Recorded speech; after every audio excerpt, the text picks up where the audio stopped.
our first two sessions we talked about the origins of the Constitution, and then we talked about where it all went pear-shaped. And towards the end of the last session, if you haven't had a listen, I suggest you do, I asked Brian about the Australia Act and how that affected everything. So Brian, can we start there and then we'll go on from that? That's good. What we'll start at is what you call, what was the procedure before the Australia Act? When a bill came out of a parliament, whether it was a state parliament or a Commonwealth parliament, prior to the Australia Act it had to have what you call royal assent before it became an act. And any bill that had anything to do with any constitutional structure, to see if they'd tried to put something in there that shouldn't be in there or had gone beyond their power. That's essentially what the royal assent issue is. Now, I think they still use those words, royal assent. It's either royal assent or enactment. Now, in the relationship of a royal assent, it's a fraudulent one. It must be fraudulent. Because when the Australia Act began to what you call, it began in a cafe. Hawke sitting with 6 premiers. You can call it a cabal of criminals about to do something really bad.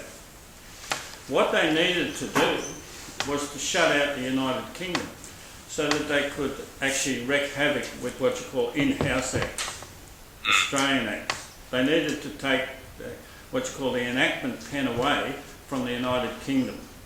Now I'll give you an example of that, because it happened in Victoria. In 1854, the Victorian Parliament sent their state constitution to England to get this royal assent. But when it got to England, it left Victoria as 71 clauses and a 3-signature backing page. When it got to England and then eventually got to the floor of the House of Commons, 10th of May 1855, I'm saying that specific date, so if people want to research it, they'll find the UK Hansards for that. That's a good read that night. It came in at about 10:30 at night. Now the first thing the House said was, this is the most unusual bill that's ever been before this House, because it's not the bill that left Victoria. You getting on the page? Yes. The one that left Victoria had 71 clauses and 3-signature backing page. The one that was put on the floor of the House had 61 clauses and no backing page. So what did they take out? They took out the various clauses, but the issue becomes who had the authority to take them out, because the Victorians didn't even know that this was happening to the document they sent. It's like giving a document to your lawyer, a contract, and you just run your eye over it. And suddenly when you go back, he owns the title of your house. Because he's a bit smarter than you. Don't give documents that you don't know what you're giving. If you're giving 71 clauses, 71, why didn't we get that back? So who took it out? That's why I'm saying that May 10, 1855, UK Hansards is a really good read, because it shows everything that went wrong. And what I'm saying is, those royal assent capacities and whatever are critical. And Hawke and his little cabal of criminals sitting in some cafe, that was the premiers, Hawke and the premiers, what they said was, well, how are we going to bring in the Australia Act without waking the Australians up? Reasonable comment? Yeah. Because what they did is they found a section in section 51 of the Commonwealth Constitution where, with what's called a request from the parliaments, we can make this happen. But were they already beginning to trick the Aussie? Now, not hard to trick the Aussie. It's real easy, unfortunately. But that's what these podcasts are supposed to do. Show the Aussie how they got tricked.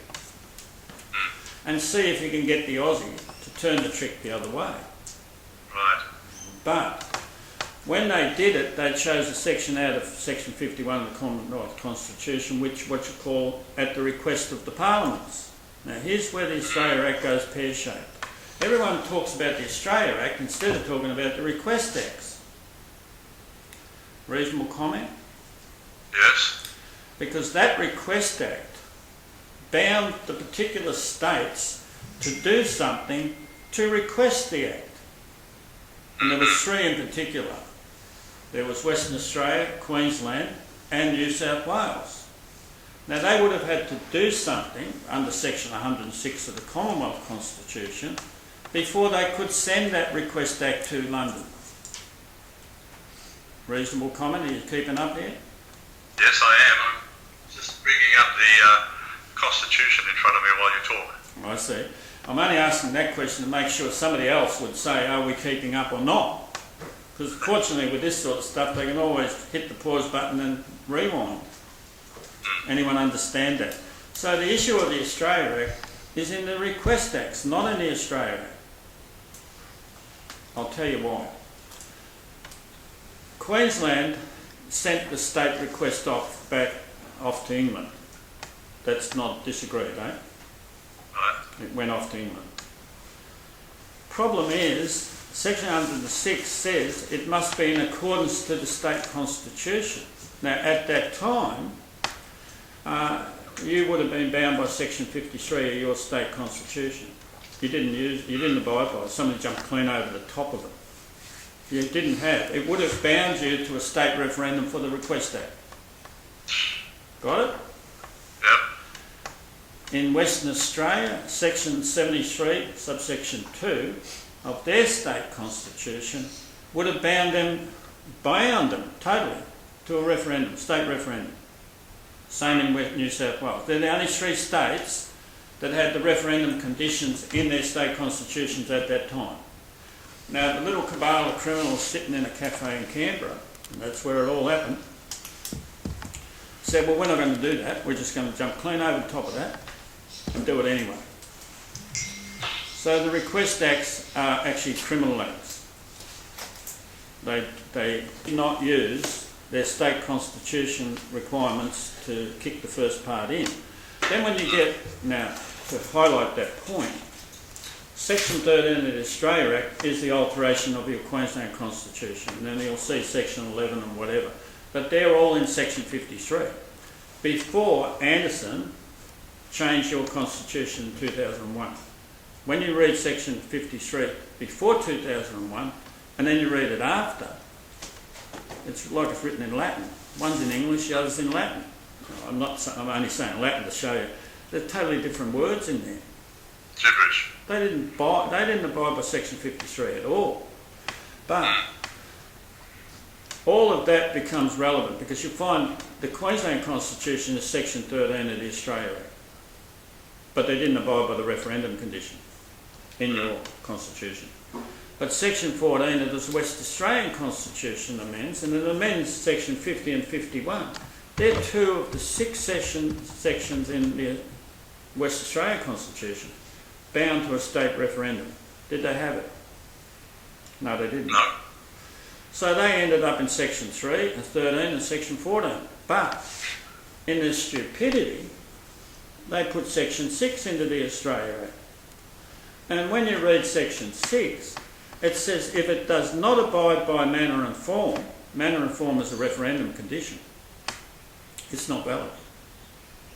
So what you just do to the Australia Act, just with a walk in the park like that? Unreal. Correct? But here comes the biggest problem. You've got a bigger problem than that. Who was the Prime Minister at the time of the Australia Act? Wasn't that Bob Hawke? And when they did what you call a Senate inquiry at one time to try to get rid of section 44, because I'd written to them a couple of years before to say, if your senators or House of Reps are at all Freemasons, they'll be in breach of section 44, subsection 1. Well, then they had a little sit down to work out how to get section 44 out. There's a book written by the Parliament.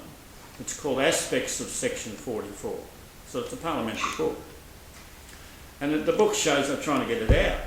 But they said they can't get it out without legislative or an executive amendment. We can't use that. That left out the third arm, judicial arm. That's the reason why they had Sue versus Hill. And they swung Sue versus Hill, or the foreign power in section 44.1, to the UK being the foreign power. They needed to do that because it was all being run here by the Knights of St John of Jerusalem. That's Vatican. Fair comment? Yes. So does that mean that the High Court of Australia judges work for the Knights of St John of Jerusalem? Apparently so. Well, that'll disqualify them from any hearing they're going to try to hear now that the disqualification challenges will be coming in now in the High Court. But because of the removal of the Queen, can the 7 judges be legally sitting there? No, of course not. Did you charge them? Sorry? That's the critical point. Did you criminally charge them? Well, That's what I'm saying for the Aussie. The Aussie's got the right now to criminally charge them. But why would you charge 7 High Court judges? Most people don't understand what the Senate is. They haven't got a clue. Most people don't understand the capacity of the House of Reps. And it's as simple as this. The senators represent the state. They're state senators, which have a governor. And the House of Reps represents the House, the Commonwealth, or the people of the Commonwealth. So that's why they vote in 2 different types, one for the Senate, one for the House of Reps. But the average person doesn't understand who issues those writs for that.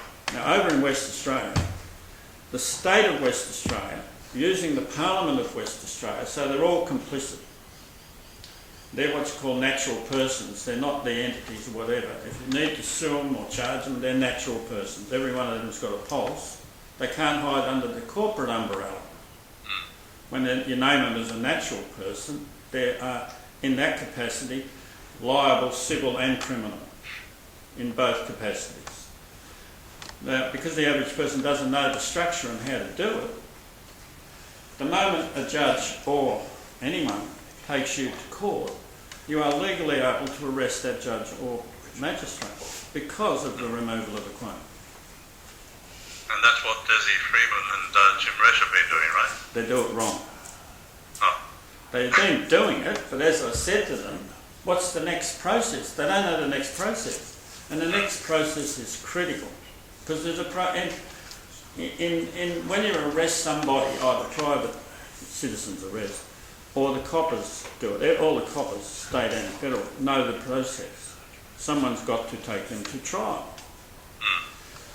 Well, the guys working in the courtroom doing those arrests don't know the process. So if you don't understand the process, essentially the arrest is only the beginning. Now what they should be doing, let's say they arrest a magistrate or a copper at the bar table, they'll usually have a police station fairly close. That copper at the bar table would belong to that station. That's where it came from. Well, the simplest thing to do after the arrest, same hour, is walk down to the cop shop and lodge the charge officially. And you can't charge that guy, it's me mate. Well, if you don't want to lay the charge, I'll charge you too. That's how it works. That's how you get the coppers involved. And people are trying to do it, but when they're trying to do it, they're on their own. This is I read the Queensland Crimes Act the other day, and I think it's section 20. The police are legally obliged to take action if you bring a legal case to them. When I first laid my first private prosecution charge, which was on a Supreme Court master in Victoria, when I put it on the counter at the criminal section of the Melbourne Magistrates Court, he handed it straight back to me and he said, "No way I'm signing that off." I said, "Why?" He said, "Look who that is." I said, "You meant a Supreme Court boy?" "Yeah, I'm not touching that." I said, "That's fine with me. Cross his name out, cobber, and put yours there. I'm charging you." That gave him a hello. And then he looked at me and he goes, "You're fair dinkum, man." I said, "What, you think I'll walk in here and let you play the tune?" I said, "Just sign the damn thing off and stamp it."